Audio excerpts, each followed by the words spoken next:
Hallelujah. अच्छा है, अच्छा है, अच्छा है। क्या आप खुश हैं? मैं डर गया हूँ। मैं थोड़ा पानी पी लेता हूँ। जब भी मुझे डर लगता है तो मैं पानी पीता हूँ। मैं मज़ाकिया व्यक्ति हूँ, ठीक है? तो आराम से बैठिए। मैं बहुत खुश हूँ। यहाँ कोई कश्मीर से है, जम्मू कश्मीर से। हाँ, कोई है। मैं पिछले हफ्ते वहाँ पर था। मेरा नया जन्म वहाँ पर हुआ। मैंने अपनी सेवकाई कटरा वैष्णो देवी से शुरू की और पूरे संसार में यात्रा करता हूँ। क्या यहाँ कोई कन्याकुमारी से है? हाँ, वहाँ पर कोई है। तो मैं जाकर अपने बारे में घमंड से कह सकता हूँ। जब मैं बैंगलोर में प्रचार कर रहा था तो लोग कश्मीर से और कन्याकुमारी से और राजस्थान से नागालैंड तक के लोग मुझे सुनने के लिए आए। तो मैं घमंड से कहूँगा किसी दिन, नहीं नहीं, मजाक कर रहा हूँ। मैं हमेशा अपने संदेश की शुरुआत एक चुटकुले के साथ करता हूँ। मेरे पास कुल 378 ऐसे चुटकुले हैं। सब गिनकर रखे गए हैं मेरे इस इडियट बॉक्स में। आपको कौन सा चाहिए? बहनों, मुझे नंबर बताइए, मैं आपको वही जोक बताऊंगा। मुझे जोक बताइए। आह, ये तो अच्छा जोक नहीं है, लेकिन जबकि आपने इसके बारे में पूछा है, तो मैं आपको ये बताऊंगा। जानते हैं, पुराने ज़माने में उस समय वहाँ पर सर्कस हुआ करती थी और उसी के साथ वहाँ पर कई बार हवाई जहाज़ होते थे, 2 सीटर हवाई जहाज़। मैंने त्रिवेंद्रम में उसे देखा जब मैं छोटा लड़का था। मैं इतना बूढ़ा नहीं हूँ, मेरे बाल झड़ गए हैं, लेकिन मैं इतना बूढ़ा नहीं हूँ। मेरा जन्मदिन तो केवल मेरे ड्राइविंग लाइसेंस पर लिखा है। असल में मैं 49 साल का हूँ प्लस। मैं मना रहा हूँ 31वीं वर्षगांठ अपने 49वें जन्मदिन की। आप गिनती कर लीजिए। मैं अपनी उम्र बताने से इनकार करता हूँ। जब मैं छोटा लड़का था तो मैं त्रिवेंद्रम एयरपोर्ट पर गया। मेरी माँ मुझे वहाँ पर लेकर गई और मैंने 2 सीटर प्लेन देखा। मुझसे कहा गया, यदि आप 30 रुपए दो तो त्रिवेंद्रम का चक्कर लगाएंगे 30 मिनट के लिए, उन दिनों के 30 रुपए देने पर। मैं सोचता हूँ मेरे पिताजी की तनख्वाह थी उस समय लगभग 75 रुपए, बड़ी तनख्वाह। तो देखिए, एक एयरपोर्ट और एक एरोप्लेन था और कोई गांव से आया, उसका नाम था आदम और पत्नी का नाम था सारा। और उसने देखा कि वहाँ पर एरोप्लेन खड़ा है और वहाँ पर एक पायलट खड़ा होकर इस तरह से घोषणा कर रहा है, मैं आपको पूरे बेंगलुरु शहर का चक्कर लगाऊंगा अगर आप मुझे 100 रुपए देंगे तो उसने सारा से कहा, सारा, मैं जाना चाहता हूँ, मैं कभी हवाई जहाज में नहीं बैठा, मैं 75 साल का हूँ, मुझे पता नहीं मैं कब तक जीवित रहूंगा, मुझे जाने दो। उसने कहा, नहीं, देखो, 100 रुपए ये तो बहुत ज्यादा है। अगले साल भी वो आए सर्कस में और उन्होंने हवाई जहाज देखा और अनाउंसमेंट हुई, 100 रुपए दीजिए और चक्कर लगाइए। तो उसने कहा, सारा, मुझे जाने दो। उसने कहा, नहीं, देखो, 100 रुपया तो 100 रुपया होता है। यानी 76वां जन्मदिन था, फिर 77वां जन्मदिन, 79, 80वां जन्मदिन। वो आया और पायलट ने खड़े होकर इस तरह से कहा, मुझे 100 रुपए दीजिए, मैं आपको बैंगलोर का चक्कर लगाऊंगा, आप आधे घंटे तक ये सब देख पाएंगे। उसने कहा, चाहे जो भी हो, मैं जा रहा हूं, मैं जा रहा हूं। और उसने कहा, नहीं, 100 रुपया तो 100 रुपया होता है। पायलट ने इसे सुना, उसे पैसा चाहिए था और वो उनके पास में आया, उस बूढ़े व्यक्ति के पास जो 80 साल के थे, और कहा, सर, मैं आपको दे सकता हूँ फ्री ट्रिप, आप और आपकी पत्नी के लिए। बस शर्त यह है कि आप कोई भी आवाज़ नहीं करेंगे उस समय जब मैं हवाई जहाज़ उड़ाऊंगा। उन्होंने कहा, ठीक है। वो आगे बढ़े पर पायलट को पैसा चाहिए था। जब वो ऊपर गए तो वो जाने लगा ऊपर नीचे दाएं बाएं, पर ये तो कोई भी आवाज़ नहीं कर रहे थे। उन्होंने लैंड किया और उसने मिस्टर आदम से कहा, आप तो साहसी व्यक्ति हैं। ऊपर जाते समय मैंने सोचा पलटी मारूंगा तो आप जोर से चिल्लाएंगे। तो उसने कहा, मैं सच में चिल्लाना तो चाहता था जब मेरी पत्नी गिर गई, लेकिन मैंने सोचा 100 रुपया तो 100 रुपया होता है। तो भाइयों, अपने पार्टनर्स को अच्छी बातें सिखाइए ताकि आप दीर्घायु जी सके और आप खुश व्यक्ति हो सकें। मैं दिल्ली से हूँ और यहाँ मेरे चर्च से कोई है, दिल्ली चर्च से। भाई, मैं जानता हूँ शायद मैं आपको भूल गया हूँ, पर मुझे आपकी पत्नी याद है। जानते हैं क्यों? वो सेवा करती हैं। हमारे चर्च में वो हमेशा सेवा करती रही। चर्च में नहीं बैठती थी, पर लोगों की मदद करती थी। और मैं आपसे डरता था। आप आते थे सेक्रेटरी ऑफ द चर्च के रूप में और अनाउंसमेंट्स करते थे, लेकिन आप कुछ ही साल में बदल गए। पर मुझे माफ़ कीजिए, मैं वापस जाकर अपनी पत्नी को बताऊंगा कि मैं आपसे मिला हूँ। मेरी आशा है कि यहाँ से जाने के पहले मैं आपकी पत्नी से भी मुलाकात करूँ। ठीक है, कोई और है मेरे चर्च से, दिल्ली या किसी और आईईटी चर्च से? नहीं है, ठीक है। क्या आपके पास अपनी बाइबल है? बहुत अच्छा। आपके पास में ये पवित्र बाइबल होनी चाहिए। बाइबल को कहते हैं बिब्लियो। बिब्लियो यानी द बुक, न कि पवित्र मोबाइल फ़ोन, ना ही पवित्र आईपैड। मैं उसके विरुद्ध में नहीं हूँ, लेकिन अच्छा है कि एक बाइबल हो, ऐसी प्रिंटेड बाइबल पेपर की, और एक पेन भी, ताकि आप लिख सके, अंडरलाइन कर सके और नोट कर सके। ऐसा कुछ अच्छा है बाइबल हो। मैं मोबाइल फ़ोन के विरुद्ध में नहीं, मुझे गलत मत समझिए। हाँ, मुझे किस अध्याय में से बोलना है? क्या कोई मेरी मदद करेगा? भजन संहिता 91। मेरे पास एक सवाल है, पास्टर मैं कितने समय तक बोल सकता हूँ? 2 घंटे? नहीं, मुझे सच्चाई बताइए। हाँ, अभी समय हुआ है 11:45। ठीक है, अब मजाक कर रहे हैं। क्या आपको लगता है कि मैं इतनी दूर आया, यानी दिल्ली से बैंगलोर आया, कि केवल बात करूं 45 मिनट के लिए? नहीं, 2 घंटे। चिंता मत कीजिए, मैं मिलिट्री वाला हूँ। मैं तो आज्ञा मानता हूँ। मैं विवाहित हूँ, मैं आज्ञा मानता हूँ। तो मैं मैं दिए गए निश्चित समय पर रुक जाऊंगा। भजन संहिता 91। मेरे पास सवाल है, बाइबल का सबसे बीच वाला अध्याय कौन सा है? कोई बताएगा?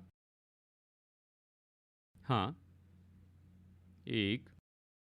क्या आप निश्चित हैं? क्या आप निश्चित हैं? वाह, आप बाइबल जानते हैं। अभी क्या आप यहाँ पर हैं? मेरे सहयोगी है यहाँ? नहीं। मुझे अपना टेलीफोन नंबर दीजिए, मैं आपको एक गिफ्ट भेजूंगा, वादा करता हूँ। तो अब इन्हें और इनकी पत्नी को छोड़कर क्या कोई मुझे बता सकता है कि बाइबल का सबसे बीच वाला वचन कौन सा है? कौन सा है? 118:8। मुझे अपना टेलीफोन नंबर दीजिए, मैं आपसे पैसा नहीं मांगूंगा। मैं आपको चर्च बदलने के लिए नहीं कहूँगा। मैं आपको एक किताब मुफ्त में भेजना चाहता हूँ। आप मुझे अपना टेलीफोन नंबर दीजिए पेपर पर लिखकर, और साथ ही आप किस भाषा में ये चाहते हैं? इंग्लिश, मलयालम, हिंदी? पर कन्नड़ा नहीं है, पहले कन्नड़ा होती थी। ठीक है। भजन संहिता 91। देखिए, अच्छी बात है कि बाइबल के बारे में कुछ जाने। भजन 91, चलिए मैं पढ़ता हूँ new king James version Bible से। आप ये बाइबल इस्तेमाल करते हैं? यहाँ तक कि मेरा पोता, मैंने यहाँ पर आते समय उससे पूछा तो उसने कहा new king James version Bible. मेरे पास्टर भी यही बाइबल उपयोग करते हैं। ये अच्छा अनुवाद है। मैं उपयोग कर रहा हूँ किंग जेम्स वर्जन बाइबल। मैं लोगों से कहता हूँ न्यू किंग जेम्स वर्जन मत उपयोग कीजिए, केवल किंग जेम्स वर्जन उपयोग कीजिए, क्योंकि ये ऐसी बाइबल है जो संत पौलुस उपयोग करता था। आप हंस सकते हैं अगर आप इस जोक को नहीं समझे हैं। खैर, ये तो एक जोक है। ठीक है, तो चलिए मैं पढ़ता हूँ यहाँ new king James version Bible से। जो परम प्रधान के छाए हुए स्थान में बैठा रहे, वो सर्वशक्तिमान की छाया में ठिकाना पाएगा। मैं यहोवा के विषय कहूंगा, वो मेरा शरण स्थान और गढ़ है, वो मेरा परमेश्वर, मैं उस पर भरोसा रखूंगा। अब ये ऐसा संदेश है जो मैं अपने जीवन में तीसरी बार प्रचार कर रहा हूँ। तीसरी बार। 2 बार केरला में प्रचार किया। मैं केरला से आ रहा हूँ। चलिए अब मैं आपको ये प्रचार करता हूँ कि इसका क्या अर्थ है मेरे लिए। आप प्रभु पर भरोसा कर सकते हैं। यही मेरे संदेश का शीर्षक है, आप प्रभु पर भरोसा कर सकते हैं। आपकी किसी भी ज़रूरत के लिए सब कुछ यहाँ पर इस अध्याय में है। हालेलुया। जो परम प्रधान के छाया स्थान में बैठा रहे, हमें उसकी छाया के स्थान में बैठे रहना है। इंग्लैंड तो किलों का देश है। बहुत से किले हैं, बहुत ही विख्यात किले हैं। सच में पूरा यूरोप किलों के लिए विख्यात है। और किला तो राजा के लिए होता था। और वहाँ पर एक जगह होती थी, उस किले के बिल्कुल बीच में, उस जगह को वो इंग्लिश में कहते थे कीप। वहीं पर वो राजा के सारे खजाने को रखते थे, और उस खजाने को कहा जाता था द कीप। तो देखिए, राजा वहाँ रखता था अपना खजाना, यानी राजा अपना कीप रखता था उस किले के कीप में। हमें निश्चय ही प्रभु यीशु की गोद में बहुत ही करीब रहना है। ये वो गुप्त स्थान है। आप चर्च में आ सकते हैं, अपने हाथ उठा सकते हैं, ताली बजा सकते हैं, नाच सकते हैं, आप बाइबल वर्स बोल सकते हैं, आप गीत गा सकते हैं, लेकिन उसी समय आप परमेश्वर के उस गुप्त स्थान में नहीं हो सकते हैं।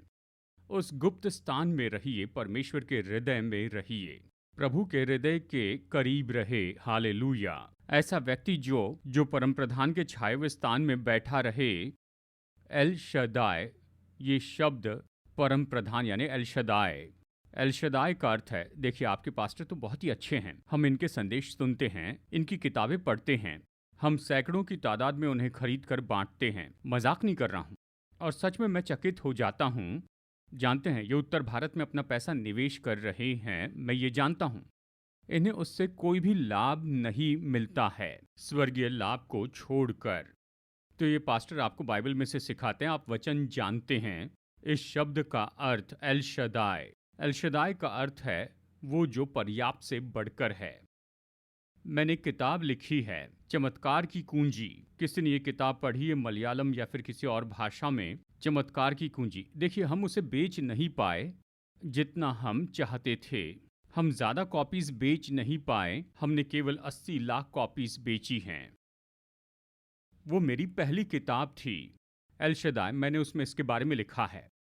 सच में एल शदाय शब्द का अर्थ ये नहीं है प्रभु पर्याप्त से बढ़कर है, ये इसका अर्थ नहीं है, लेकिन पास्टर पुलपिट से यही तो प्रचार करते हैं। लेकिन असली अर्थ है एल शदाय का ये है, चलिए मैं इसे मसीह शब्दों में कहूं, क्योंकि मैं पुलपिट से कह रहा हूं। एक स्त्री का सीना जो बच्चे को दूध पिलाती है, उस बच्चे के लिए उसकी माँ का सीना तो सब कुछ है। वो सुरक्षा, वो विटामिन्स, पानी, नज़दीकी, जो भी कहिए। मेरे परमेश्वर कौन है? हाँ, वो वही सब है जो मुझे चाहिए। उसके पास सब कुछ है, मुझे डरने की ज़रूरत नहीं। तो वो कहेंगे, चलिए फिर से पढ़ते हैं। जो परम प्रधान के छाए हुए स्थान में बैठा रहे, वो सर्वशक्तिमान की छाया में ठिकाना पाएगा। वचन 2, मैं यहोवा के विषय कहूँगा, वो मेरा शरण स्थान और मेरा गढ़ है, मेरा परमेश्वर, मैं उस पर भरोसा रखूँगा। आप भरोसा कर सकते हैं। अब कुछ अनुवाद इस तरह कहते हैं, मैं यहोवा के विषय में कहूँगा, लेकिन कुछ अनुवाद ये कहते हैं, सच में आप दोनों अर्थ ले सकते हैं, मैं प्रभु के बारे में लोगों को बताऊँगा, या मैं प्रभु से बात कर सकता हूँ। ये दोनों अर्थ यहाँ पर हैं। मैं प्रभु से बात करूँगा, यहाँ पर वो क्या कहता है? Number 1, hallelujah. मैं परमेश्वर से कहूँगा कि वो मेरा शरण स्थान है। किसने ये भजन लिखा? मूसा ने। और मूसा शरण स्थान का अर्थ जानता था। परमेश्वर ने उससे कहा, यानी जब वो देश का विभाजन कर रहा था, तब मूसा और यहोशू के द्वारा कुछ जगह थी, यानी उन्होंने कुछ जगह या शहर अलग किए थे, शरण स्थान के नगर। वो जानता था शरण स्थान के नगर क्या हैं। जब आप कैबिन में होते हैं, आपने गलती की है, ठीक है, शरण स्थान का मतलब क्या है? कहिए कि किसी ने कुछ गलत किया है, गलती से उसने किसी की हत्या की, उद्देश्य के साथ नहीं, या उद्देश्य के साथ, फिर बाद में खेद हुआ, मैंने गलती की, मुझे जान बचानी होगी, और वो दौड़कर शरण के नगर में जाता है, और फिर वो सुरक्षित रहता है। आप परमेश्वर में सुरक्षित हैं। आप सुरक्षित है। कहिए कि आप गलती करते हैं, कहिए कि आपने कुछ गलत किया है जो नहीं करना चाहिए था, तो शरण स्थान में जाइए। मेरा शरण स्थान कौन है? यहोवा। मेरा शरण स्थान कौन है? एल शदाय। तो मेरे परमेश्वर के बारे में कहूँगा, यानी देखिए, मेरे उद्धार के पहले मैंने हजारों ऐसी गलतियां की हुई हैं, लेकिन देखिए, मेरे उद्धार के बाद में कहिए फिर भी मैं कुछ गलत व्यवहार करता हूँ। कहिए मैंने अपनी पत्नी को थप्पड़ मारी, किसी को मत बताइए, मैं इस चर्च के लोगों को अच्छे से जानता हूँ। अगर मैं उन्हें कुछ बताऊं, वो कभी भी किसी को कुछ नहीं बताते हैं। मैं आपको बताऊं, जब मैं कटरा में था, मैंने अपनी पत्नी को थप्पड़ मारा। और फिर एक और दिन मैं पंजाब में था, एक मिशनरी के रूप में, मैंने अपनी पत्नी को थप्पड़ मारा। फिर एक और दिन मैंने उससे अपने जीवन में 3 बार थप्पड़ मारी है। लेकिन हर समय मैं शरण स्थान में दौड़ कर गया मेरे प्रभु के पास, और मैंने कहा, मुझे माफ करना। ये बहुत पुरानी कहानी, ये मत सोचिए कि कल रात मैंने उसे थप्पड़ मारी। ये 45 साल पुरानी बात है। लेकिन मैं शरण स्थान में दौड़ कर गया, इसलिए उसने मुझे बदल दिया। वो आपको बदल सकते हैं। ये नहीं कि केवल वो आपको क्षमा कर सकते हैं, लेकिन वो आपको बदल सकते हैं। जब भी आप कोई गलती करते हैं, जब भी आप कोई पाप करते हैं, जब भी आप कुछ गलत करते हैं, मेरे प्रिय लोगों, आप इस तरह से न जिए कि अपने ऊपर उसे लेकर चले, उस बोझ को लेकर मत चलिए। लेकिन प्रभु के पास में दौड़ कर जाए उस शरण स्थान में और कहिए कि मुझे माफ कीजिए। और मैंने अपनी पत्नी से भी माफी मांगी है। एक बार जब मैं उससे माफी मांगने के लिए जा रहा था, शैतान ने मुझसे पूछा, मैं क्षमा मांगने के लिए घर जा रहा था, और शैतान ने मुझसे पूछा, तुम कहाँ जा रहे हो? मैंने कहा, मैं घर जा रहा हूँ। क्यों जा रहे हो? मुझे उससे क्षमा मांगनी है। शैतान ने कहा, ऐसा मत करो, अगर ऐसा करोगे तो कल से वो घर की मालिक बन बैठेगी। मैंने कहा, शैतान तू कभी सच नहीं बोलता, लेकिन आज तूने सच बता दिया है। लेकिन फिर भी मैं गया और मैंने उससे माफी मांगी, और प्रभु ने मुझे छुड़ाया। ये सब एक दिन में नहीं हुआ, और इसलिए मैंने इसे 3 बार दोहराया था, लेकिन परमेश्वर ने मुझे छुड़ाया। शायद आप मुझसे पूछे कि आपने कभी महसूस किया कि उसे फिर से मारे? हाँ, पर प्रभु ने मदद की। परमेश्वर आपकी मदद करेंगे। और नंबर 2, वो मेरा शरण स्थान और गढ़ है। गढ़ क्या होता है हम सब जानते हैं। भारत के जितने भी राजा थे, जैसे वो राजा बन जाते थे, वो तो गढ़ बनाते थे, किला बनाते थे। किस लिए? उनकी सुरक्षा के लिए। ये कहता है परमेश्वर मेरी सुरक्षा है। और नंबर 3, वो मेरा गढ़ है, मैं उस पर भरोसा रखूंगा। भरोसा रखूंगा किसी भी ज़रूरत के लिए। जब मैं परेशानी में हूँ, मैं उसके पास जाऊंगा और वो मेरी मदद करेंगे। उस पर भरोसा रखूंगा। कई बार मैं परमेश्वर से इस तरह कहता हूँ, परमेश्वर मुझे आप पर भरोसा है, मैं आप पर भरोसा करता हूँ, मुझे आप पर भरोसा है। चलिए आगे बढ़ते हैं। इन्होंने मुझे मेरा समय का केवल आधा भाग दिया है, तो जल्दी से आगे बढ़ना होगा। वचन 3 ये कहता है, वो तुझे बहलिए के जाल से बचाएगा और महामारी से बचाएगा। सच में आपको बताने के लिए मेरे पास 20 कहानियां हैं। 20 कहानियां। उसमें ये पहली कहानी है। वचन 3, वो तुझे बहलिए के जाल से बचाएगा। बहलिया कौन है? शैतान। वो तीर चलाएगा, आपके पीछे आएगा, यानी बस यही चाहेगा कि आप किसी तरह से कोई पाप कर ले, कि जबरदस्ती करे कि आप ऐसा कुछ कहे जो नहीं कहना चाहिए, कि कुछ गलत कर दे। वो आएगा, या फिर वो आप पर हमला करेगा किसी बीमारी के द्वारा, या समस्या लाएगा, मुश्किल लेकर आएगा, दिमागी परेशानी के साथ आ सकता है। और फिर क्या? ये वचन याद रखिए, वो तुझे बहलिए के जाल से बचाएगा। कहानी नंबर 1। खैर, हम पंजाब में थे 9 साल तक, 1977 से 1985 तक। हमने एक घर किराए पे लिया कि बाइबल स्कूल चला सके। मेरा ऑफिस और लिटरेचर के लिए मेरा स्टोर रूम और किचन और मेरा बेडरूम, यही तो हमारी जगह थी। बाकी सब, यानी सब कुछ बाइबल स्कूल के लिए था। एक दिन 4 सरदार जी वहाँ पर आ गए।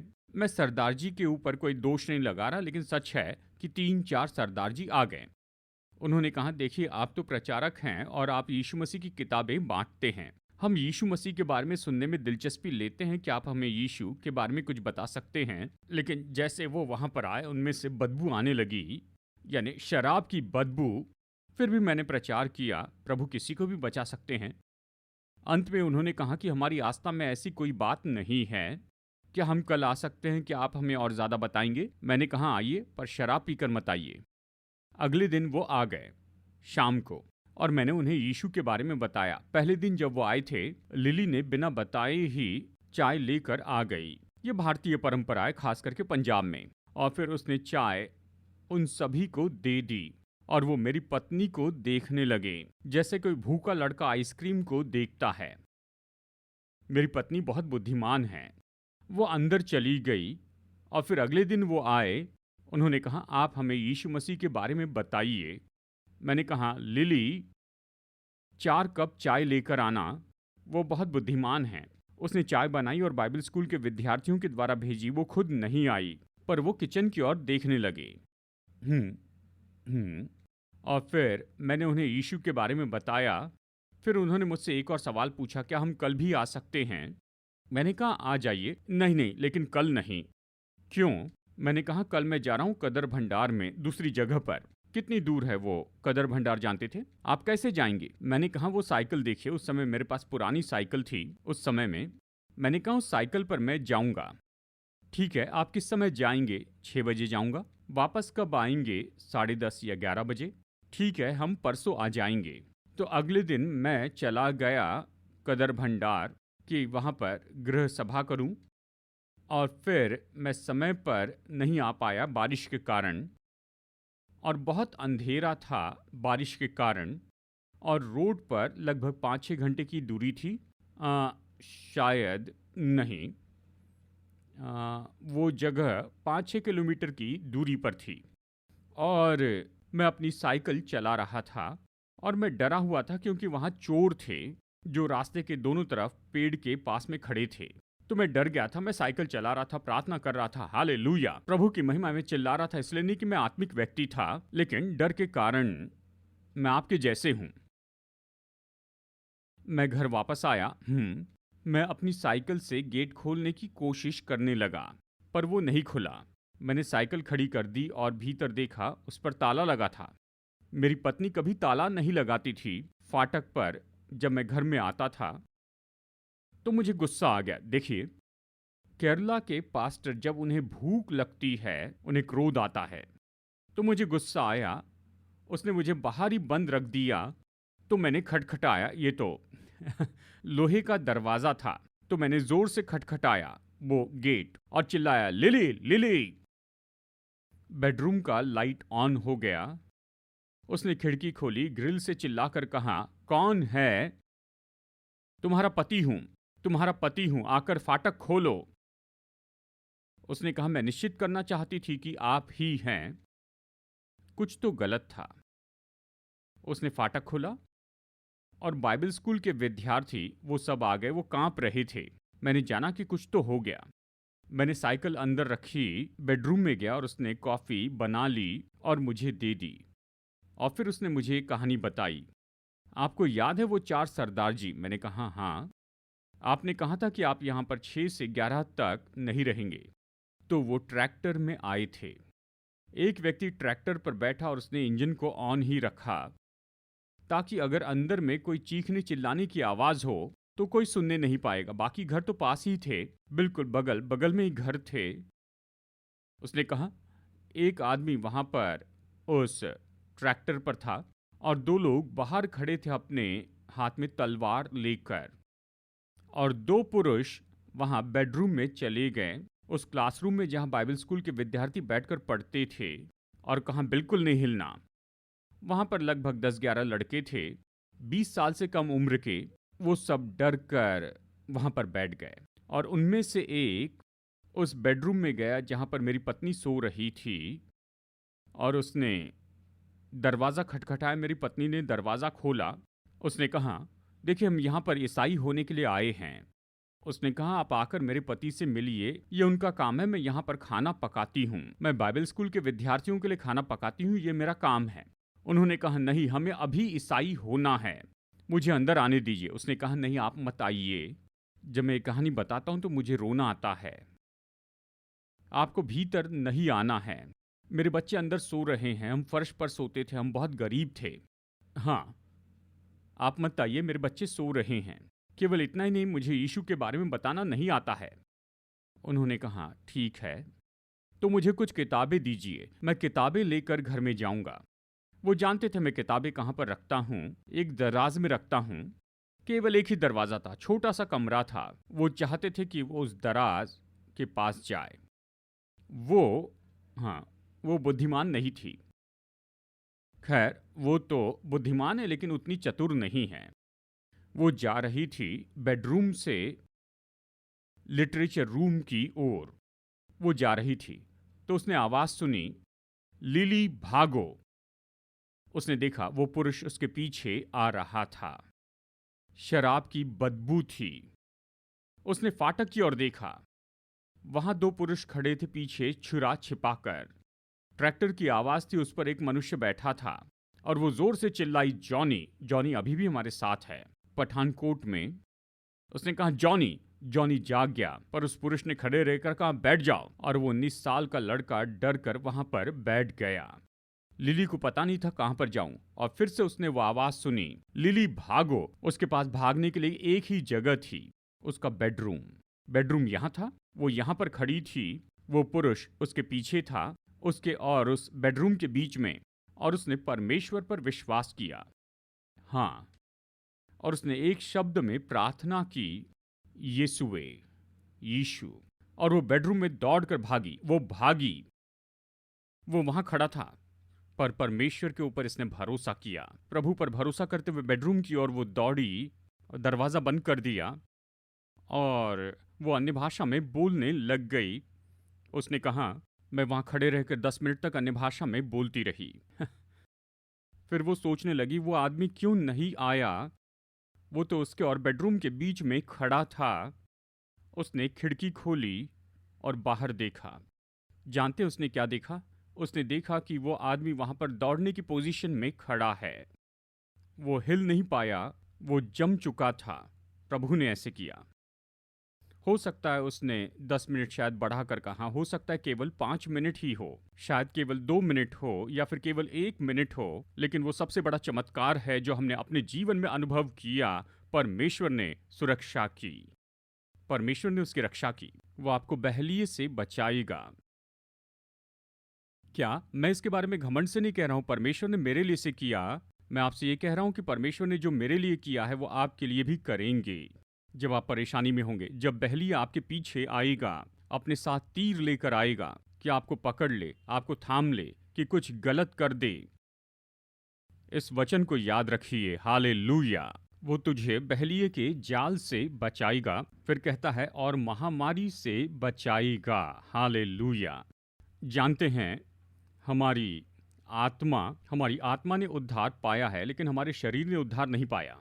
जैसे कि हम इस संसार में रह रहे हैं, हमें अलग अलग तरह की समस्याएं होगी, शारीरिक समस्याएं होगी, बीमारी, मलेरिया, डायबिटीज़, या हार्ट प्रॉब्लम, या कोविड, या चाहे जो भी वो आ सकता है, क्योंकि हमारे शरीर का उद्धार नहीं हुआ है। लेकिन वो हमें चंगाई दे सकते हैं। वो हमें किसी भी तरह की बीमारी से चंगाई दे सकते हैं। मैं ऐसा व्यक्ति हूं जो लगभग प्रतिदिन चमत्कार देखता हूं। मेरे सहकर्मी साजी वर्गीस इस तरह से कहते हैं, चमत्कार के बिना कोई दिन है तो वो बोरिंग दिन है। मैं हर दिन चमत्कार देखता हूं। चलिए मैं आपको ये बताता हूं कि कैसे उसने मुझे बीमारी से छुटकारा दिया। देखिए, 1984 में मेरे पिताजी की मृत्यु हो गई और उस समय मैं सिंगापुर में था। और तब मुझे टेलीफोन कॉल आया। देखिए, उन दिनों में मेरा घर, मैं एक छोटे गांव से आता हूं, पहाड़ के एक गांव से। वहां मॉर्चुरी नहीं थी, तो रात के समय मुझे टेलीफोन कॉल आया, आपके पिताजी नहीं रहे, और यदि मैं हवाई जहाज़ से जाऊं सिंगापुर से केरला तक, तो भी मैं उनका फ्यूनरल नहीं देख पाऊंगा। तो मैंने कहा, मैं अपना प्रचार खत्म करता हूं, फिर घर जाऊंगा। मेरे पिताजी स्वर्ग में चले गए और मैं भी वहां पर जा रहा हूं। और जब मैं वापस आया पठानकोट पंजाब में, तब मैं अपने घर गया और मेरी माँ रोने लग गई। मैंने कहा, मम्मी मत रोइए, मुझे विश्वासियों का रोना पसंद नहीं। जब कोई विश्वासी मरता है तब, यदि कोई मरता है तो मैं उनके दर्द को समझ सकता हूँ। देखिए, सभी में एक जैसा आत्मिक गुण नहीं होता है। तो फिर मैंने कहा, मम्मी आप मत रोइए, पापा स्वर्ग में गए हैं और हम भी वहाँ पर जाएंगे। और हम बैठे उसी एक सिटिंग रूम में, मैं अपने घर में केवल एक दिन बिताता हूँ जब मैं केरला में जाता हूँ, बाकी दिनों में प्रचार करता हूँ। हम वहाँ पर 3-4 घंटों तक बैठे रहे और फिर तब मेरी माँ ने मुझसे एक सवाल पूछा, क्या तुम डायबिटिक हो? मैंने कहा नहीं, उस समय मैं 42 साल का था। मैंने कहा नहीं। तो उसने कहा मैं सोचती हूँ तुम डायबिटिक हो, तुम ऐसे खारिश कर रहे हो, आप मुझे देख सकते हैं, मैं अभी भी ऐसे खारिश करता हूँ, मुझ में अभी भी ये लक्षण हैं। खारिश कर रहा था तो उसने कहा तुम खारिश कर रहे हो, तुम ज़्यादा पानी पीते हो और तुम बार बार बाथरूम में जाते हो, ये सब डायबिटीज़ के चिन्ह हैं। मैंने कहा मुझे नहीं है। तो मेरी माँ ने कहा मुझे एक टेस्ट ट्यूब देना और तुम मुझे दो, क्या मैं बोल सकता हूँ ऐसा शब्द जिसे कभी भी ऐसे मंच पर से नहीं बोलना चाहिए। उसने मुझसे यूरिन मांगी।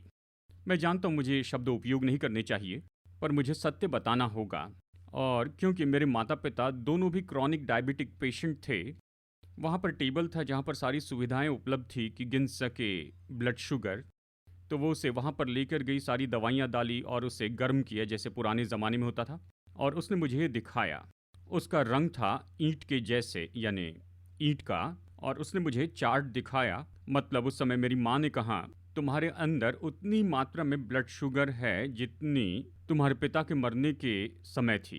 वो तो नहीं मरे ब्लड शुगर के कारण, लेकिन वो तो मरे हार्ट अटैक के कारण, हार्ट अटैक से 76 साल की उम्र में।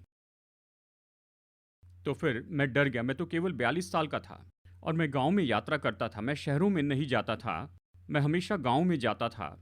यहाँ तक कि केरला में मैं गांव में जाता था, शहरों में नहीं, यानी दूर दराज के गाँव में। और मैं सोचने लगा जब लोग मुझे चाय देंगे तो मैं उस चाय को कैसे पीऊँगा। मैं उनसे ये भी नहीं कह सकता कि आप मुझे एक और कप चाय दीजिए, शायद उनके पास दूध ना हो, शायद उनके पास चाय पत्ती ना हो। क्या करूं? जब वो मुझे चावल देंगे तो मैं उनसे ये नहीं कह सकता कि मुझे चपाती दीजिए, शायद घर में आटा ना होगा। मैं तो गाँव में रहना चाहता था। केवल इतना ही नहीं, मेरी एक समस्या है, मुझे मिठाई पसंद है, मुझे शक्कर पसंद है, मैसूर पाक, आह! ओह!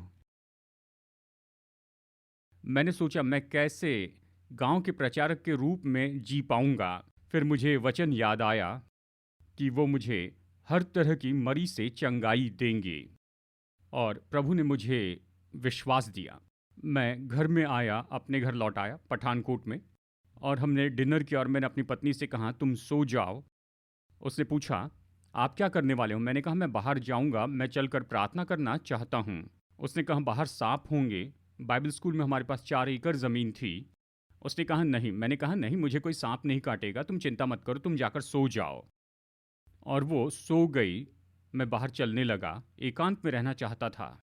मैं ऐसी जगह पर खड़े रहा जहाँ वो खिड़की से मुझे नहीं देख सकती थी। मैं निश्चित करना चाहता था कि वो मुझे न देखें। मैं जो कर रहा हूँ अगर वो उसे देखे तो वो पागल खाने में फ़ोन लगाएगी और तुरंत ही एम्बुलेंस मंगवा लेगी। मैं वहाँ पर खड़ा हुआ और मैंने प्रार्थना की, स्वर्गीय पिता, मैं आपका दास हूँ। मैं प्रचारक बनना चाहता था, इसीलिए प्रचारक नहीं बना हूँ। आपने ही मुझे प्रचारक बनाया है, आपने मुझे दर्शन दिया, आपने मुझे बोझ दिया। अब मुझे सेहत दीजिए, मुझसे बीमारी दूर कीजिए। मैंने प्रार्थना की, यानी ये प्रयोग के रूप में एक अजीब सी प्रार्थना थी। मैंने कहा मेरी ब्लड शुगर मेरे पैरों से नीचे ज़मीन में चली जाए और मेरे शरीर की ब्लड शुगर जो है वो हवा में चली जाए मेरे हाथों के द्वारा। मैं प्रयोग करने वाला व्यक्ति हूँ। मैंने वहाँ पर एक पौधे को पकड़ लिया और मैंने कहा मेरे शरीर की ब्लड शुगर चली जाए, इन पौधों में चली जाए यीशु के नाम में। मैंने विश्वास किया। अगले दिन मैं लेबोरेटरी में गया, मैंने अपना खून दिया। उस लैब के जो टेक्नीशियन थे उन्होंने मेरा खून लिया और मुझे रिपोर्ट दे दी, शक्कर नहीं खाना, जलेबी नहीं खाना, चावल नहीं खाना, आलू नहीं खाना। मैंने कहा ठीक है, मैं कल फिर आऊँगा। उन्होंने कहा आपको हर दिन आने की ज़रूरत नहीं है, आप महीने में एक बार आइए। मैंने कहा मैं एक अलग पेंटिकॉस्टल पास्टर हूँ, मैं साधारण सा पेंटिकॉस्टल पास्टर नहीं हूँ, मैं एक अलग व्यक्ति हूँ।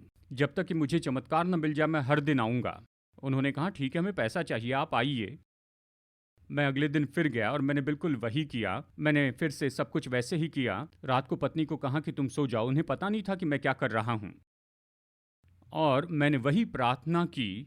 और फिर तीसरे दिन मैंने फिर से अपना खून दिया टेस्ट के लिए और वही रिपोर्ट आए थे। तीसरी रात मैंने बिल्कुल वही किया और चौथे दिन मैंने जाकर फिर से अपना खून दिया और मुझे वही रिपोर्ट मिल गए। चौथी रात को मैं वहाँ पर गया, मैंने प्रार्थना की, एक पागल व्यक्ति जैसे प्रार्थना की और मैंने विश्वास किया। और अगले दिन मैं लेबोरेटरी में गया। वो लैब के जो टेक्नीशियन हैं अभी भी वहीं पर हैं। एक बार मैं कोल्लम में प्रचार कर रहा था, वो वहाँ पर थे। उसने खड़े होकर कहा मैं यहाँ पर हूँ। और फिर अगले दिन जब मैं वहाँ पर लैब में गया, मैंने अपना खून दिया और शाम के समय रिपोर्ट लेने के लिए गया, ब्लड रिपोर्ट लेने के लिए गया, तब वो मेरे पास में आई।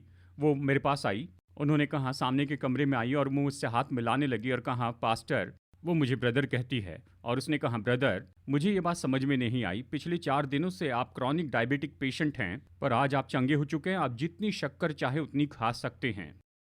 प्रभु ने मुझे चंगाई दी। और कुछ लोग कहेंगे, मुझे पता चल गया, मुझे अपना चमत्कार कैसा मिलेगा, मैं भी ऐसा ही करूंगा। लेकिन मैं आपको बता दूं, आपके साथ ऐसे नहीं होगा। मैं बताऊं क्यों? क्योंकि आप मनुष्य के विश्वास को डुप्लीकेट कर रहे हैं। डुप्लीकेट को कभी चमत्कार नहीं मिलता है, आपको इसे ओरिजिनल बनाना होगा। मैं ऐसे लोगों को जानता हूं जिन्हें ऐसे ही चमत्कार मिल गए। कैसे? आप अपने प्रयोग को असली बना दीजिए, तब परमेश्वर आपको उत्तर देंगे। मेरे परमेश्वर ने मुझे चंगाई दी 1984 में। अभी लगभग 40 साल बाद भी। जानते हैं मैं कितनी शक्कर खाता हूँ? मेरी बहू से पूछिए, वो पीछे बैठी है। उनसे पूछिए। हालेलुया। अगर आप मुझे 100 ग्राम या फिर 250 ग्राम मैसूर पाक देंगे तो मैं यहाँ पर बैठकर उसे खाऊंगा। कोशिश कीजिए, कोशिश कीजिए। लेकिन ये मत सोचिए कि मैं मूर्ख हूँ। ये मत सोचिए कि मैं यहाँ पर गलती कर रहा हूँ। नहीं, मैं सेहत के बारे में बहुत सावधान हूँ। मैं हर दिन 4 किलोमीटर पैदल चलता हूँ। मैं जानता हूँ क्या खाना है, क्या नहीं खाना है और कितनी मात्रा में खाना है। पर मेरे परमेश्वर मुझे चंगाई देते हैं और मैं चंगा हूँ। हालेलुया। मेरे प्रभु, मेरे प्रभु, मेरे प्रभु। Hallelujah, hallelujah. वचन 3 नहीं, वचन 4 देखते हैं। वो तुझे अपने पंखों की आड़ में ले लेगा। वो आपको अपने पंखों की आड़ में ले लेगा। मेरी माँ, देखिए मैं पहाड़ी गांव से आया हूँ। मेरे पिताजी वो काम करते थे, लेकिन इसी के साथ साथ वो एक किसान भी थे। उनके पास हमारे घर में कुछ गायें थी। मेरी माँ ने कुछ मुर्गियाँ भी रखी। और मैंने देखा है कि कैसे माँ मुर्गी अपने बच्चों की रक्षा करती है। मैंने ये देखा है।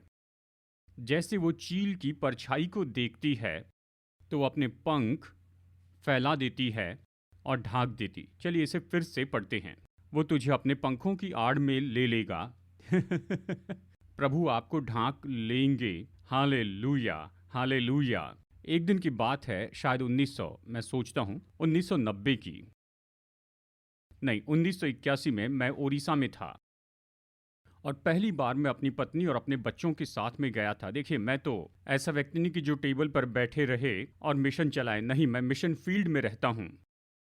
मैं हमेशा मिशन फील्ड में रहता हूँ। और केवल मैं ही मिशन फील्ड में नहीं रहता, मैं अपनी पत्नी और बच्चों को ले जाता ताकि वो महसूस करे मेरे मेरे बोझ को। वो उसे महसूस करेंगे, केवल देखकर सुनेंगे नहीं।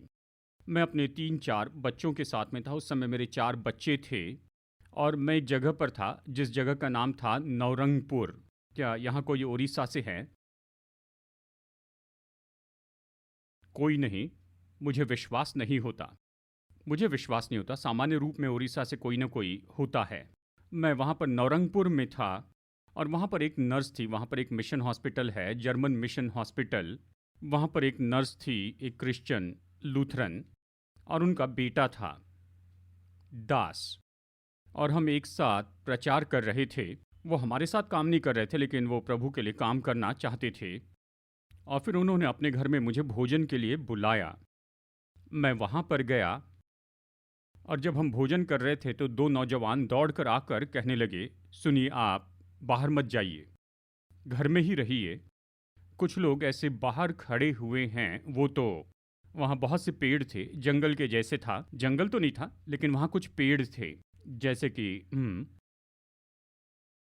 देवदार के पेड़, बड़े ऊंचे पेड़ थे और उन्होंने कहा यहाँ आइए। उन्होंने मुझसे कहा कि खिड़की में से देखिए, और मैं देख सका, वहाँ सिगरेट की आग को देख सका। वो पेड़ के पीछे छिपे हुए थे और वो सिगरेट पी रहे थे। मैं आग देख सकता था और साथ ही मैं धुएं को भी देख सकता था। उन्होंने कहा वो आपकी राह देख रहे हैं, वो आप पर हमला करेंगे, आपकी पत्नी पर हमला करेंगे, और उन्होंने निर्णय लिया है कि जलती सिगरेट को आपके बच्चों के मुंह पर लगाए, इसलिए बाहर मत जाइए। मैंने कहा ठीक है। हम वहाँ बैठ गए, कुछ गीत गाने लगे। तब मैंने ये बाइबल का वचन लिया। तब मुझे ये वचन याद आया, मुझे रेमा के जैसे मिला, वो तुम्हें अपनी पंखों की आड़ में ले लेगा। मैंने कहा हम बाहर जा रहे हैं। तो उन्होंने कहा मत जाइए। मैंने कहा मुझे रेमा मिला है, मैं जाऊंगा। मैंने अपने बेटे से कहा कि आगे आगे चले। उसने कहा, वो 10 साल का ही था। उसने कहा डैडी मैं आपके साथ चलूंगा, मैं आपके साथ हूँ। और मेरे सभी बच्चे, सभी चारों बच्चे, और फिर उनके पीछे मेरी पत्नी थी और मैं पीछे था। हम चल रहे थे। विश्वास कीजिए, अगर आप चाहे तो मैं एक और व्यक्ति का पता दे सकता हूं जो हमारे साथ चला, साहू। वो हमारे साथ चला। एक तो परमेश्वर ने उनकी आंखों को अंधा कर दिया, या उसने हमें अपने पंखों की आड़ में ले लिया, मुझे पता नहीं, लेकिन ये सच में हुआ। मेरे परमेश्वर आपके भी परमेश्वर हैं। जिस तरह से उसने मेरी सुरक्षा की, मेरे शत्रुओं से जो मेरी हानि करना चाहते थे, वो प्रभु आपकी भी रक्षा करेंगे जब शत्रु आपकी हानि के लिए आएंगे। जरूर, जरूर। वचन 4 दूसरा भाग, तो उसके परों के नीचे शरण पाएगा। पंखों और परों, हालेलुया। परों यानी पंख, और परों, और पंखों में आप सुरक्षित हैं। उसके पंखों के नीचे आप सुरक्षित हैं, उसके परों के नीचे। देखिए, एक बार मैं, हाँ, कश्मीर तो पहाड़ी जगह है। जम्मू से आगे, जम्मू तक सब समतल है, पंजाब के जैसे ही। लेकिन जम्मू के आगे ये सब पहाड़ हैं। और मैं कटरा वैष्णो देवी नाम की जगह पर काम कर रहा हूँ, जो हिंदू तीर्थ स्थान है। वहाँ कोई मसीह लोग नहीं थे। जब मैं वहाँ पर गया, एक भी मसीह विश्वासी नहीं था। और परमेश्वर ने मुझे पहाड़ पर रहने वाले लोगों के लिए दर्शन दिया। अब जहाँ पर तराई है, अच्छी तराई, बेस में, वहाँ अच्छी मिट्टी होती है, क्योंकि जब भी बारिश होती और बारिश अच्छी मिट्टी लेकर आती, और वहाँ पर लोग रहते थे, बस जाते थे, 3 परिवार, 5 परिवार, 2 परिवार, इस तरह से। परमेश्वर ने मुझे बोझ दिया कि उन तक पहुँचूं। मैं एक फौजी था, तो मैं डरता नहीं था। मैं बहुत ही सेहतमंद था, ताकि मैं पहाड़ों पर चढ़ सकूं। और एक दिन मैं और एक नौजवान, जिसका नाम था लालू, 18-19 साल का होगा, हम एक गांव में गए जिसका नाम था सरसुंड। हमें जाना पड़ा 3 पहाड़ों को पार करके, और तब उस पहाड़ी गांव तक हम पहुंचे। और पहाड़ों पर आप किसी भी घर में रह सकते हैं। ये बाइबल के समय के जैसे है। आप लोगों से पूछ सकते हैं कि आज रात मैं यहाँ सो सकता हूँ। केवल वो आपको सोने के लिए जगह ही नहीं देंगे, पर साथ में भोजन भी देंगे। तो हमें एक घर मिला। मैंने उन्हें बताया कि मैं कौन हूँ। तो उन्होंने कहा कि ठीक है, यहीं रहिए। मैंने कहा मैं आपके लिए कुछ गीत गाना चाहता हूँ। वो विश्वासी लोग नहीं थे, वो पहाड़ी लोग थे। मैं आपके लिए कुछ गीत गाना चाहता हूँ, लेकिन आपको अपने पड़ोसियों को भी न्योता देना होगा। मैं गीत गाऊंगा। वो सहमत हुए। तो मैंने सोचा मेरे पास 2-3 घंटे हैं, मैं पास ही के झरने की आवाज़ सुन पा रहा था। तो मैं वहाँ पर गया, मैंने अपना मुंह धोया, फिर मैं वापस आया। हाँ, मैंने अपना मुंह धोया, मैं वहाँ पर बैठ गया। मुझे अभी भी याद है, नया नियम पढ़ रहा था 3-4 घंटों तक उस समय में। और फिर एक हिंदू साधु वो आए। क्या आप जानते हैं फ़र्क क्या है साधु और सन्यासी में? क्या आप जानते हैं? नहीं।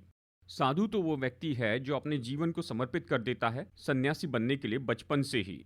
वो शादी नहीं करते।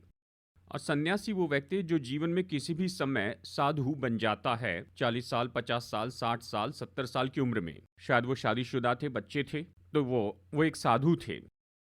अच्छे हट्टे कट्टे मसल मैन, और उनके सारे बाल बंधे हुए थे, और उनके पास एक छोटी कुल्हाड़ी थी उनके कंधे पर। पहाड़ी लोग ऐसे ही चलते हैं कि खुद की रक्षा कर सके। और उनके हाथ में वहाँ लकड़ी थी, हाथ में लाठी थी, बाम्बू की लाठी, और वो आ रहे थे। और ऐसे देखा क्योंकि जो लोग वहाँ पहाड़ पर हैं वो कपड़े नहीं पहनते थे, वो केवल लंगोट पहनते थे, पुरुष केवल लंगोट पहनते थे, लेकिन हम पहने थे पैंट शर्ट। उन्होंने मेरी ओर देखकर पूछा, तुम कौन हो? मैंने कहा, मैं कटरा वैष्णो देवी से आया हूँ। मैं बात कर रहा था, उसने कहा, नहीं तुम कटरा वैष्णो देवी से नहीं हो, तुम्हारे बोलने का तरीका अलग है। मैंने कहा, हाँ गलती से मैं दक्षिण भारत में पैदा हुआ हूँ, लेकिन मुझे कश्मीर पसंद है। उसने पूछा, तुम यहाँ इस पहाड़ पर क्यों हो? मैं 30 किलोमीटर चलकर आया था उस बड़े रोड से। मैंने कहा, मैं बड़ी सावधानी से, ये साधु और इसके कंधे पर कुल्हाड़ी रखी हुई है। मैंने कहा, मैं लोगों को सलाह देता हूँ। किस तरह की सलाह? शराब मत पियो, सिगरेट मत पियो, ऐसा मत करो, वैसा मत करो। एक दिन हम मर जाएंगे, फिर हम स्वर्ग में जाएंगे, हमें हर एक बात का लेखा देना होगा। तुम किस किताब का उपयोग करते हो? मैं परेशानी में था। कौन सा पुस्तक? मैंने कहा, बाइबल। उसे गुस्सा आया।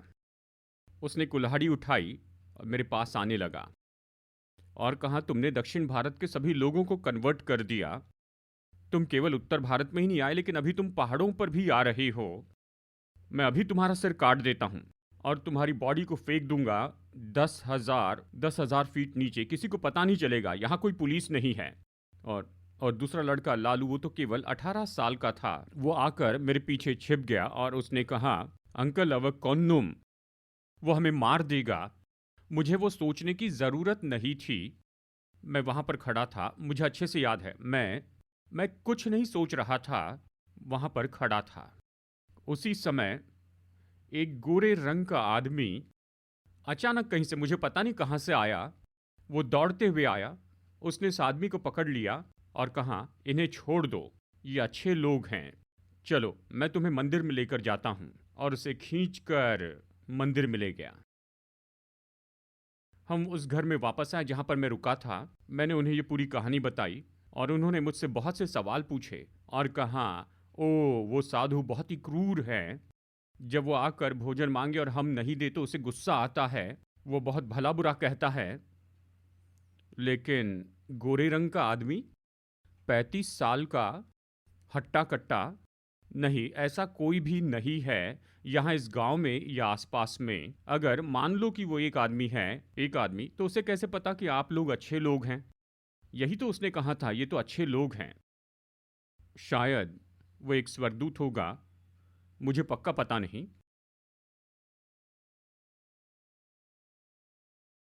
उस घर की वो महिला जो बूढ़ी थी, कितने साल की होगी वो? लगभग 60 साल की होगी। उसने कहा, तुम्हारा परमेश्वर मेरा परमेश्वर है।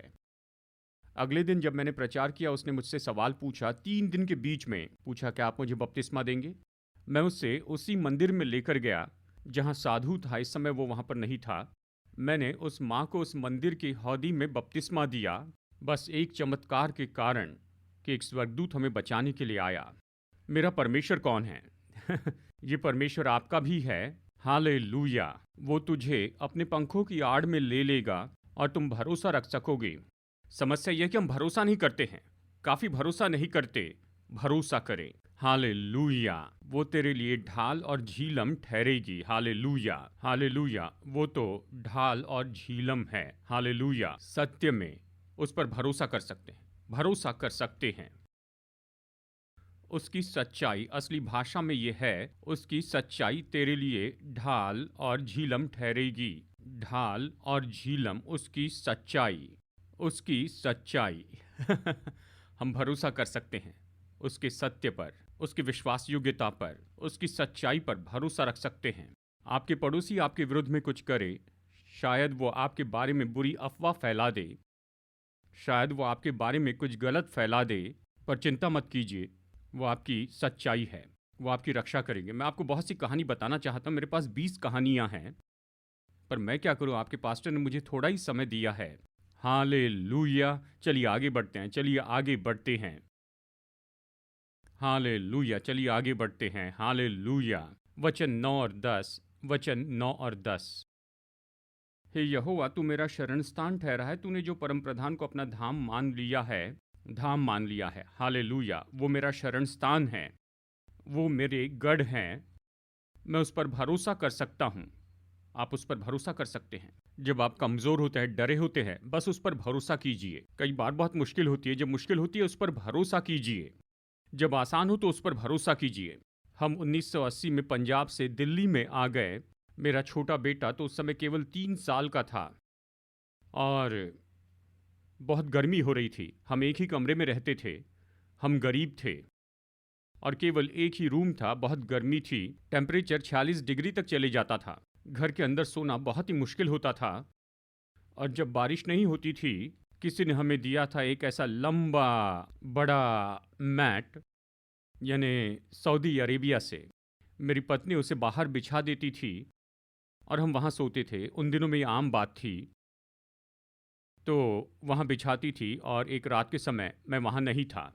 उसने वो लंबा मैट बिछा दिया और लिली और मेरा छोटा बेटा रे और बाकी सभी चारों बच्चे और 2 बहनें, वो सब सो रही थी। मैं वहाँ नहीं था। आधी रात के बाद उसने महसूस किया कि कोई उसे घूर कर देख रहा है। तो उसने अपनी आंखें खोली और उसने एक आदमी को देखा। बिल्डिंग की छत पर से, ये सिंगल स्टोरी बिल्डिंग थी, उसने एक आदमी को देखा ऊपर छत पर जो काली अंडरवेयर पहने था। वहाँ पर एक ग्रुप था, कोई अगर दिल्ली से है तो इसे समझ सकता है। वहाँ पर चोरों का एक समूह था, नाम था काले कच्छे वाले लोग। वो रात को काले कच्छे पहन लेते थे, अपने पूरे शरीर पर तेल लगा लेते थे और जाके चोरी करते थे। अगर कोई उन्हें पकड़ना चाहे तो भागते थे और खुद को बचा लेते थे, वो तो दौड़ते। मेरी पत्नी ने उनमें से एक को वहाँ खड़े देखा और वो उसे घूर रहा था और वो जानती थी वो नीचे आ सकता है, चाकू लेकर छोटे बच्चे को उठाकर गले पर चाकू रखकर कह सकता हमें सब कुछ दे दो। हमारे पास कुछ नहीं था, हम तो गरीब थे, लेकिन वो अमीर लोगों का एरिया था, हम सबसे कंगाल थे और वो घूर रहा था। मेरी पत्नी ने प्रार्थना की, यीशु, ये आदमी यहाँ से चला जाए। मैं आप पर भरोसा करती हूँ, मुझे आप पर भरोसा है, मैं आप पर भरोसा करती हूँ। आप मेरी ढाल हैं, मेरे झिलम हैं। आप जानते क्या हुआ? वो आदमी उस बिल्डिंग से अगली बिल्डिंग में कूद कर गया, फिर अगली बिल्डिंग में कूद गया और उन्हें लूट लिया। उनकी हर एक कीमती चीज़ उनसे ले ली। मेरे परमेश्वर ने मेरी पत्नी और मेरे बच्चों की रक्षा की। वही परमेश्वर आपके परमेश्वर है, बस उस पर भरोसा करें कि वो आपकी रक्षा करेंगे। चलिए मैं इसे फिर से पढ़ता हूँ, वचन 9 और 10। हालेलूया। 9 और 10। हे यहोवा, तू मेरा शरण स्थान ठहरा है। तूने जो परम प्रधान को अपना धाम मान लिया है, केवल उस पर भरोसा रखें। जब आप परेशानी में हैं, जरूरत में हैं, उस पर भरोसा रखें। Hallelujah, hallelujah. वचन 13। तू सिंह और नाग को कुचलेगा, तू जवान सिंह और अजगर को लताड़ेगा, कहता है अपने पैरों से। हालेलूया। इसे कैसे कर सकते हैं? सांप से, बड़े सांप से। देखिए, मैं पहाड़ों से आता हूँ, मैंने पहाड़ी बड़े सांप देखे हैं, मैंने देखे हैं। उनमें से एक ने हमारे कुत्ते को निगल लिया, मैं जानता हूँ। लेकिन बाइबल कहती है चाहे छोटा सांप हो या बड़ा हो या बहुत बड़ा हो, आप उन्हें कुचल सकते हैं। आपकी समस्या शायद छोटी हो, आपकी समस्या जहरीली हो सकती है, समस्या बड़ी हो सकती है, आपकी समस्या शायद बहुत बड़ी हो, लेकिन निश्चय ही परमेश्वर आपके शरण स्थान है, वो आपकी झीलम है, वो आपकी ढाल है। आप उनको कुचल सकते हैं, आप उन्हें कुचल सकते हैं। परमेश्वर आपको सामर्थ देंगे। Hallelujah, hallelujah. जो भी आपको चाहिए वो सब देंगे। हालेलूया।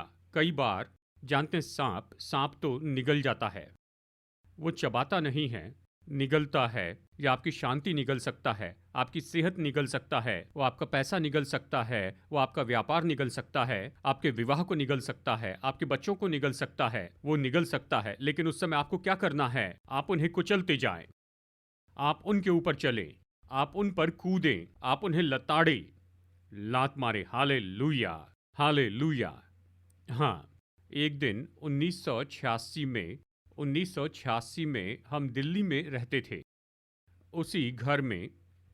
हाँ, किसी ने मुझे कुवैत से दिया। एक भाई ने मुझे पैसे दिए कि मैं टेलीफोन लगाऊं।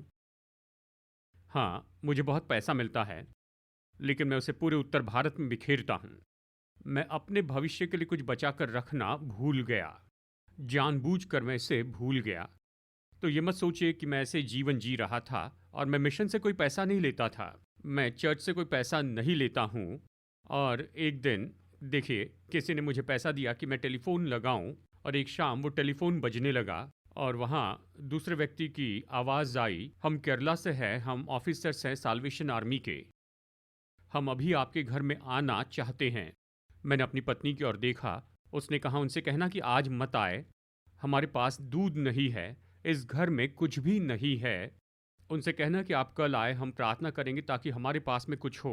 तो मैंने उनसे कहा, आज मत आइए, आप कल आइए। उन्होंने कहा, नहीं, कल हम केरला के लिए निकल रहे हैं, इसलिए आज ही आएंगे। और फ़ोन कट किया और फ़ोन नीचे रख दिया, लैंडलाइन। मैंने कहा, लिली वो आ रहे हैं, मुझे पता नहीं कि मैं क्या करूं। तो उसने कहा, मुझे पता नहीं। फिर वो घर में जाकर हर जगह पर ढूंढने लग गई। कुछ पैसे यानी कुछ चिल्लर पैसे, और उसे 2 रुपए मिल गए। उसने कहा, प्रभु की स्तुति हो, हमारे पास 2 रुपए है, हम बिस्किट का पैकेट और दूध का पैकेट खरीद सकते हैं। 1986 में। और मेरी बेटी एनी, उसने कहा, सुनिए मम्मी, उन पैसों का हाथ मत लगाइए, वो हमारे बस का भाड़ा है कि कल हम इंस्टीट्यूट में जा सके, तो उसे हाथ मत लगाइए, हमें 2 रुपए चाहिए थे, 3 बच्चे स्कूल जाते थे इंस्टीट्यूट में। तो उन्होंने कहा कि इसे मत छूना। और मेरी पत्नी ने कहा, परमेश्वर तुम्हारे साथ है, शाम को चमत्कार होगा, सुबह चमत्कार होगा, दोपहर में चमत्कार होगा और शाम को चमत्कार होगा। और उसने कहा, अगर चमत्कार होना है ना, तो फिर पोस्टमैन को 10 बजे आना होगा और हमें 6 बजे स्कूल जाना है। मेरी पत्नी ने कहा, नहीं नहीं, जब परमेश्वर है तो ये आधी रात को भी हो सकता है। तुम कल स्कूल जरूर जाओगी, लेकिन अभी हमें दूध और बिस्किट का पैकेट यहाँ पर खरीदना है। मेरी मेरी बेटी गुस्से में आ गई।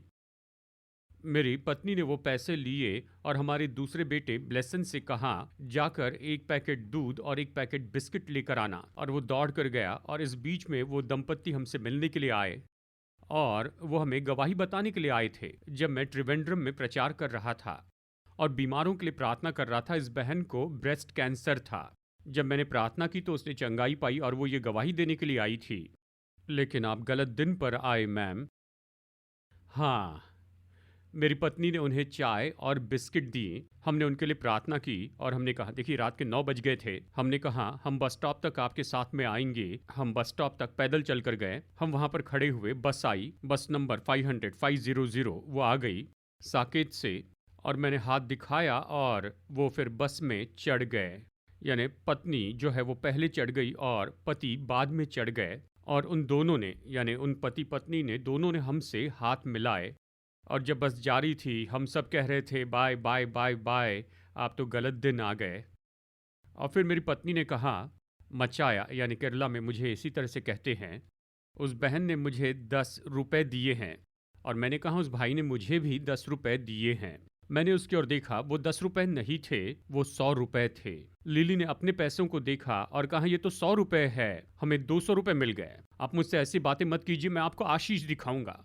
हम वहां पर उस बस स्टॉप से नाचते हुए अपने घर में गए D174 तक। हम नाचने लगे और हमने कहा, जब परमेश्वर हमारे साथ है तो निश्चित चमत्कार है आपकी बाईं ओर, चमत्कार है आपकी दाहिनी ओर, और चमत्कार है आपके सामने, और निश्चित चमत्कार है आपकी पीठ के पीछे, चमत्कार है आपके पैरों के नीचे, और चमत्कार है आपके ऊपर। और इस तरह से हम चलते हुए घर गए।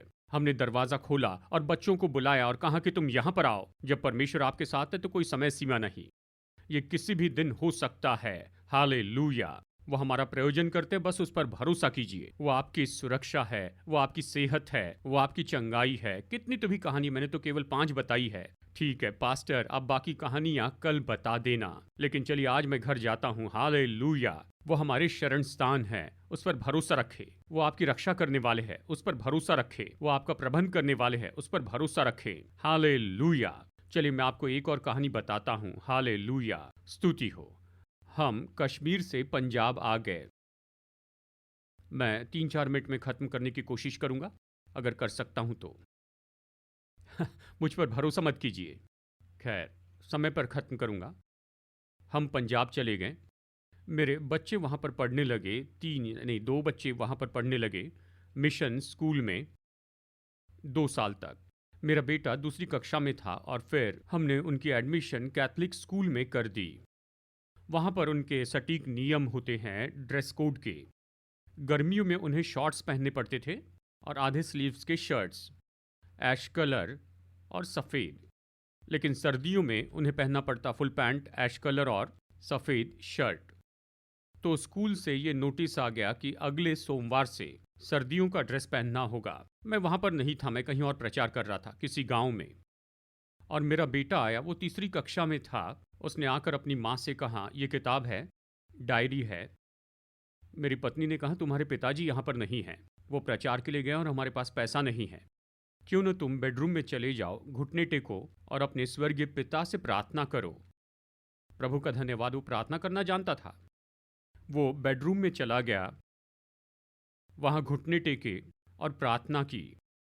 हे पिता, मेरे पृथ्वी के पिता गांव में प्रचार करने के लिए गए हैं, इसलिए आपसे मांगता हूँ, मुझे पैसा दीजिए कि मैं पैंट खरीद सकूँ, फुल पैंट ऐश कलर की। मैंने अपने बच्चों को सिखाया है, अगर वो प्रार्थना कर रहे हैं तो सटीकता से प्रार्थना करें। अगर आप कार के लिए प्रार्थना कर रहे हैं तो आपको बताना होगा कि कौन से कलर की चाहिए, कौन सी कंपनी की चाहिए। अगर आप पति के लिए प्रार्थना कर रहे हैं तो आपको कहना होगा कि उनमें कौन सी 10 विशेषताएं होनी चाहिए, कद, वजन या मूछें और बाल। मैं मजाक नहीं कर रहा हूँ। मैं यहाँ पर खड़े रहकर आपको कहानियों पर कहानी बता सकता हूँ कि लोगों ने जिसके लिए प्रार्थना की उन्हें वो कैसे मिला। बाइबल यही तो कहती है। उसके बारे में कहें, वो अपने बारे में नहीं सोच रहा था। उसने प्रार्थना की, सफ़ेद full sleeve shirt, ash colour pants, और वो बाहर आया। वो 7 साल का था या 8 साल का, और वो वहाँ पर लंच के लिए टेबल पर बैठ गया था। तब पोस्टमैन आया, पूछा, अभी वर्गीस कौन है? मेरी पत्नी ने कहा, ये है, ये लड़का। इसके लिए सिंगापुर से एक रजिस्टर्ड लेटर आया है। कोई भी मूर्ख पत्र नहीं भेजता है किसी 8 साल के लड़के को एक रजिस्टर्ड लेटर, लेकिन परमेश्वर ऐसा कर सकते हैं कि कोई ये गलती कर बैठे। अभी वर्गीस, मेरी पत्नी ने साइन किया, लिफाफा खोला और उसमें आप विश्वास नहीं करेंगे, वहाँ पर उसमें बैंक का एक चेक था। अभी वर्गीस के नाम पर 700 रुपये का चेक था, या मिस्टर के वर्गीस ने गलती की होगी। कोई भी ऐसा बैंक चेक नहीं बनाता है 7-8 साल के लड़के के लिए, पर परमेश्वर इसे कर सकते हैं। उसने ये किया। और फिर पोस्टमैन ने कहा कि एक और पार्सल आया है जो मेरे नाम पर था। उसने उसे खोला, वहाँ पर बड़ा सफ़ेद कपड़ा था और उसमें एक पत्र भी था। मैं इन्हें बच्चों के लिए भेज रहा हूँ ताकि आप उनके लिए शर्ट्स सिलाएं। कौन भेजेगा सफ़ेद कपड़ा 7 साल के लड़के के लिए? केवल परमेश्वर इससे कर सकते हैं। ये परमेश्वर आपके परमेश्वर हैं। मैं कोई हीरो नहीं हूँ, मुझे गलत मत समझिए। मैं आपके जैसे साधारण मनुष्य हूँ, लेकिन केवल प्लस पॉइंट ये है कि मैं इस तरह प्रयोग करते चले जाता हूँ और मुझे परिणाम मिलते हैं, और आप भी इस तरह से प्रयोग कर सकते हैं। आपको क्या चाहिए? क्या मैं आपके लिए प्रार्थना कर सकता हूँ? अगर आपकी कोई ज़रूरत है, एक ज़रूरत, 2-3 ज़रूरतों के लिए प्रार्थना मत कीजिए। बस एक ज़रूरत पर ध्यान दीजिए और खड़े हो जाइए। मैं प्रार्थना करूँगा। पहले 10 लोगों को चमत्कार मिलेगा और बाकी लोगों को 3 साल के बाद मिलेगा। मैं गंभीर हूँ। मैं जानता हूँ कुछ लोगों को विनती करनी पड़ती है। कोई और है? और कोई है? ठीक है, आप जोर दे रहे हैं, इसलिए मैं खड़ा हो जाऊंगा। हाँ, मैं प्रार्थना करूंगा। आप कर्जे में हैं तो मैं प्रार्थना करूंगा, प्रभु ये कर्जा दूर कीजिए। अगर आपको गाड़ी चाहिए तो मैं प्रार्थना करता हूँ यीशु मसीह के नाम में, यीशु नासरी के नाम में प्रार्थना करता हूँ कि प्रभु ये गाड़ी इन्हें मिल जाए। प्रभु ये शादी करना चाहते हैं तो यीशु मसीह नासरी के नाम में प्रभु इन्हें ऐसा पति या ऐसी पत्नी मिल जाए जिसके लिए जिसके लिए ये प्रार्थना करते जा रहे हैं, यहाँ पर चमत्कार हो जाए प्रभु यीशु के नाम में। धन, सेहत, शांति, चाहे ये जो भी हो। यहाँ तक कि इस चर्च के लिए मैं प्रार्थना करता हूँ कि इन्हें जमीन मिल जाए, एक सुंदर जमीन जहाँ पर ये चर्च बिल्डिंग बना सके। हालेलुया, जहाँ पर लोग आ सके और बैठकर आराधना कर सके और हम कह सके ये हमारी अपनी बिल्डिंग है और कोई रुकावट ना हो। यीशु मसीह नासरी के नाम में मैं प्रार्थना करता हूँ कि चमत्कार हो जाए। प्रार्थना करता हूँ कि ये चमत्कार प्राप्त करें। प्रभु प्रभु मैं प्रार्थना करता हूँ कि ये सेहतमंद हो जाए और बीमारियों को मैं आज्ञा देता हूँ शारीरिक चंगाई। प्रार्थना करता हूँ कि ये से पाए यीशु के नाम में। प्रार्थना करता हूँ ये से प्राप्त कर ले यीशु के नाम में। शांति यीशु के नाम में। और जो तलाक में से होकर जा रहे हैं, मैं उस तलाक के उद्देश्य को कैंसिल कर देता हूँ और प्रार्थना करता हूँ ये फिर से मेल मिलाप कर ले और ये फिर से अच्छे से शांति से एक साथ रहने पाए यीशु के नाम में। यीशु के नाम में मैं इस चर्च को आशीष देता हूँ। इन्हें आशीष दीजिए। हमारी प्रार्थनाओं का जवाब देने के लिए धन्यवाद पिता। अपने हाथ उठाकर कहिए, धन्यवाद यीशु, आपने हमारी प्रार्थनाओं का उत्तर दिया। अगर आप विश्वास करने की हिम्मत रखते हैं तो कहें धन्यवाद। आपका चमत्कार आ रहा है, आपका चमत्कार आ रहा है, आपका चमत्कार आ रहा है। मेरी आखिरी कहानी, मैं ये बताना तो नहीं चाहता था लेकिन मेरे मन में ये आ रहा है। ऑस्ट्रेलिया के एक भाई, वो एक पास्टर हैं, गरीब हैं। उनके बेटे ने मुझे एक कहानी बताई। वो गरीब थे और घर में कोई भोजन वस्तु नहीं थी। वो प्रार्थना कर रहे थे परमेश्वर, और उन्होंने पढ़ा भजन संहिता 23 और कहा परमेश्वर प्रयोजन करेंगे। और फिर अचानक बर्फबारी होने लगी और बारिश होने लगी और उन्होंने सारे दरवाजे बंद कर दिए। और फिर उन्होंने कहा, पिता ने बाइबल पढ़ी और कहा कि एलिया के कौवे हमारे लिए ब्रेकफास्ट लाएंगे। और परमेश्वर को धन्यवाद दिया। उनका बेटा, जिसने मुझे कहानी बताई, उनका बेटा, परिवार का छोटा बेटा, उसने जाकर खिड़की खोली और पिता ने कहा खिड़की बंद करो, बर्फबारी हो रही है, बंद करो। उसने कहा नहीं, अगर कौवा आएगा तो उसके लिए दरवाज़ा या फिर खिड़की खुली होनी चाहिए। और फिर किसी ने खिड़की में से झांक कर देखा और कहा मैं दरवाज़ा खटखटा रहा हूँ, दरवाज़ा खोलो। पिता ने जाकर दरवाज़ा खोला। ये तो दूसरे गांव का कोई तो भी व्यापारी आया था। वो लेकर जा रहा था गेहूं का आटा और शक्कर और दूसरी चीज़ें अपनी दुकान में, एक घोड़ा गाड़ी पर। और बारिश होने लगी। उसने कहा बारिश होने लगी, मेरा गेहूं का आटा बर्बाद होगा, शक्कर बर्बाद होगी, तुम सब कुछ फ्री में ले लो। उन्होंने डिनर किया। वही परमेश्वर आपका भी है। प्रभु पर विश्वास करें। एलिया मर गया और वो कौवा भी मर गया, लेकिन एलिया का परमेश्वर अभी भी जीवित है। प्रभु पर भरोसा करें, घर जाएं और देखें कि कैसे परमेश्वर वो दे रहे हैं जो आपने मांगा है। कृपया आप अपने लिए एक अच्छा काम कीजिए। आज आपने क्या प्रार्थना की है, इसे अपनी बाइबल के आखिरी पन्ने पर लिख लीजिए, वो ज़रूरत और आज की तारीख, और देखिए परमेश्वर कैसे प्रबंध करते हैं। प्रभु आशीष दे। धन्यवाद पास्टर। आमीन। आइए ताली बजाइए। धन्यवाद। हम विश्वास करते हैं आपकी हर एक बात पर। बहुत बहुत धन्यवाद। प्रभु आशीष दे। फिर मिलेंगे। जी हाँ, दिल्ली में आपसे मिलूंगा। जी, अक्टूबर में। हाँ निश्चय, अक्टूबर में वहाँ कॉन्फ्रेंस होगी। हाँ ठीक है। और सच में इन्हें जानना बहुत अद्भुत बात है। डॉक्टर पीजी वर्गीस और इनकी सेवकाई से आशीष पाई है। तो चलिए फिर से एक बार ताली बजाइए। धन्यवाद, धन्यवाद। मैं इसकी सराहना करता हूँ। धन्यवाद, धन्यवाद। प्रभु आशीष दे। आमीन। और चलिए सभा खत्म करते हैं। और ये सभी कहानी सुनना बहुत ही अद्भुत बात है। ये हमेशा हमें उत्साहित करता है। आमीन। ये जानना कि हमारे परमेश्वर जीवित है, वो अभी भी काम कर रहे हैं, वो अद्भुत काम कर रहे हैं। और ऐसे लोगों के लिए प्रभु का धन्यवाद। डॉक्टर पीजी वर्गीस जैसे जो पूरे देश में सेवा कर रहे हैं, और ऐसे बहुत से लोग आशीष पा रहे हैं। तो प्रभु को धन्यवाद दे। पिता, हम धन्यवाद देते हैं आज के इस दिन के लिए। हमारे हृदय से बातें की, हमें प्रोत्साहित किया। धन्यवाद डॉक्टर पीजी वर्गीस और इनकी पत्नी लिली के लिए, इनके बच्चे और इनके परिवार के लिए, और सारे सेवकों के लिए जो भाग है इंडियन इवेंजेलिकल टीम के, इनका चर्च और इनकी पूरी टीम पर प्रभु हम आपकी आशीष कहते हैं। हम प्रार्थना करते हैं कि ये काम निरंतर बढ़ता जाए, निरंतर आशीष पाए, हमारे देश और पड़ोसी देशों को आशीष दे। प्रभु हमारी प्रार्थना है कि आप इन्हें अच्छे लोगों से घेर लीजिए और इनके मध्य में बड़े महान अगुवों को तैयार कीजिए जो निरंतर काम करेंगे आने वाले कई साल तक।